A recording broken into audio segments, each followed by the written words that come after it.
तो भाई और बहन घर से फरार हो जाते हैं और एक किराए का रूम लेते हैं। उस रूम में दोनों रहने लगते हैं। कुछ दिन बाद भाई और बहन की दोनों की उस रूम में लाश मिलती है। मृत्यु कैसे हुई ये कहानी में बने रहिएगा, हम आपको सब कुछ बताएंगे। दुपट्टा पड़ा था। आज की घटना एक अनोखी है। कैसे क्या हुआ हम इस घटना में सब कुछ बताएंगे। दरअसल जब पुलिस पता करती है तो उनकी लाश में इसके पीछे कुछ लिखे नोटिस में मिले। नोटिस में क्या लिखा था सुनकर दंग रह जाएंगे आप। नोटिस में उन्होंने लिखकर क्या बयां करके खुद अपनी जान दे दिए। आशा करती हूँ आप सब बहुत अच्छे होंगे और हम भी अच्छे हैं।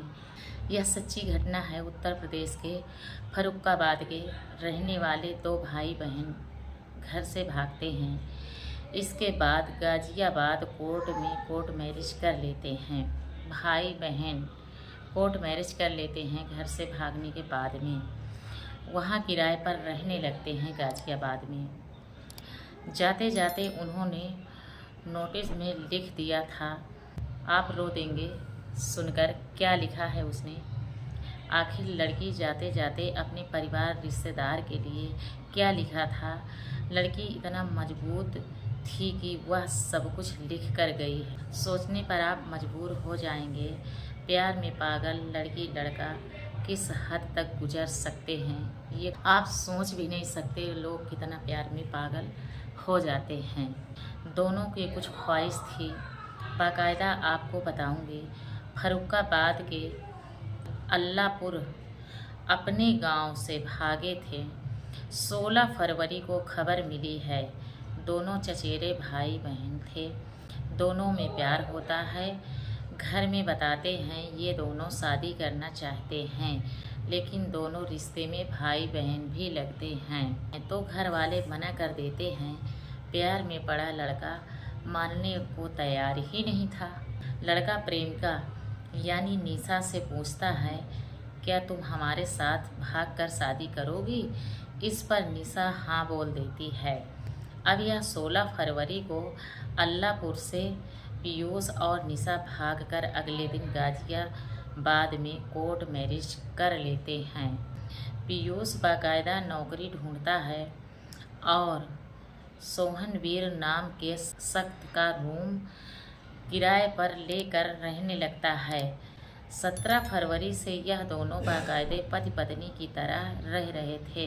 1 महीना नहीं हुआ था। 11 मार्च को इनकी लाश मिलती है रूम के अंदर।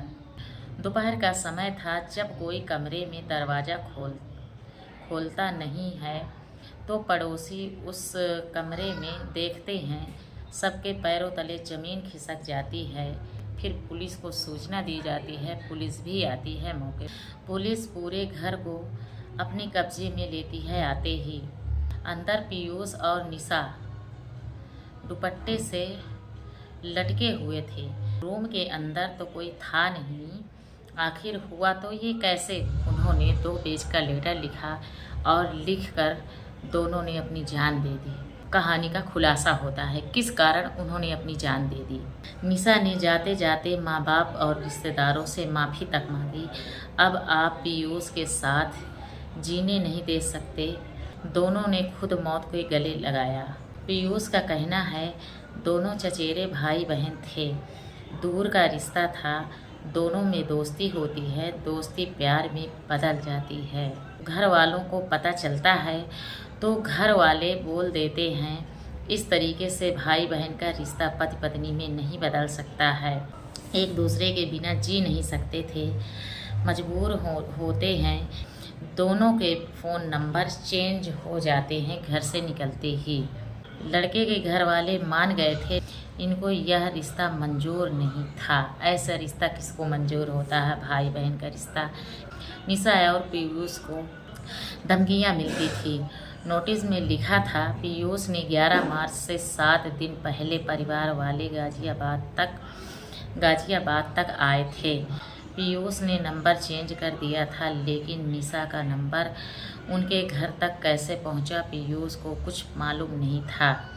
उसी नंबर से पीयूष को धमकियां मिल रही थी बराबर। सुनकर दोनों सुकून से नहीं जी पा रहे थे, घबरा गए थे। निशा ने बताया, पीयूष की तरफ से कोई प्रेशर नहीं है, खुद जान दे रही हूँ, उसकी जिम्मेदार वह खुद है। उनकी आखिरी ख्वाहिश थी दोनों की अंतिम संस्कार एक ही जगह पर होना चाहिए। परिवार वालों को नमस्ते लिखकर माफ़ी भी मांगी और उसमें लिखा था, अगर आप सबको बुरा लगा हो तो मुझे माफ़ कर देना। हिंदू रीत रिवाज के अनुसार भाई बहन का रिश्ता पति पत्नी में उचित नहीं समझा जाता है। निशा के परिवार वालों के यह मंजूर नहीं था, इसलिए दोनों में प्रेशर बढ़ रहा था। इस घटनाक्रम को सुनाने का मकसद यही था कि भाई बहन में देख लीजिए, शादी नहीं हो सकती है। अगर प्यार करते हैं तो दूर दराज में भी कीजिए। इतना ही माँ बाप को मजबूर मत कीजिए कि माँ बाप मजबूर हो जाएं। आपको सावधान और सतर्क रहने के लिए हमने ये कहानी सुनाई है। बाकी अब आप सब लोग क्या कहते हैं कमेंट में ज़रूर बताएंगे। तब तक के लिए नमस्कार।